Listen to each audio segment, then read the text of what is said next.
नाज़रीन, अवामी तहरीक ऐं सिंधियाणी तहरीक पारां वफ़ाक़ जी नाजाइज़नि ख़िलाफ़ टंडोला प्रेस क्लब साम्हूं एहतिजाजी मुज़ाहिरो कयो वियो आहे। अचो हिते जे अॻवाननि खां पुछा करियूं हिन जो छा चवणु आहे।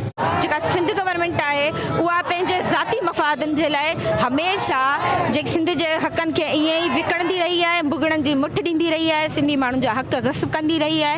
ऐं असां इन जे लाइ एहतिजाज करियूं था, कंडेम करियूं था इन शइ खे त सिंध जा तव्हीं जंहिं नमूने सां हक़ ग़ासिब करे रहिया आहियो ऐं एॾी महांगाई करे छॾी जो अटो महांगो करे छॾियो आहे उन्हनि।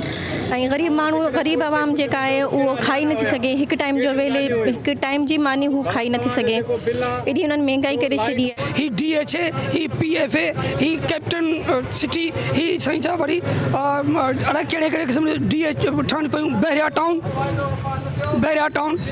टाउन त हज़ारे एकड़ जेके ज़मीनूं सिंध जूं कब्ज़े में कयूं आहिनि। असां इन ख़िलाफ़ आहियूं। बराबरि शामिल आहे।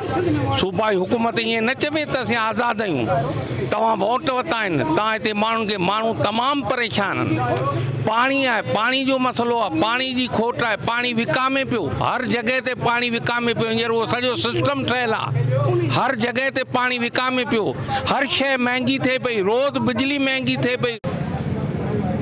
नाज़रीन, तव्हां हिननि जे अॻवाननि जूं ॻाल्हियूं ॿुधियूं। हिननि जो चवणु आहे त सिंध हुकूमत ऐं वफ़ाक़ हुकूमत सिंध जे माण्हुनि सां नाजाइज़ियूं करे रही आहे, पाणी हथरादू खोट ऐं ॿियनि शयुनि ते महांगाई करे रही आहे। जेसिताईं इहो मसइला हल न थींदा तेसीं असां रोडनि ते हूंदासीं। कैमरामैन टीम सां गॾु जानमोहन समेजो, सिंध TV न्यूज़, टंडोला।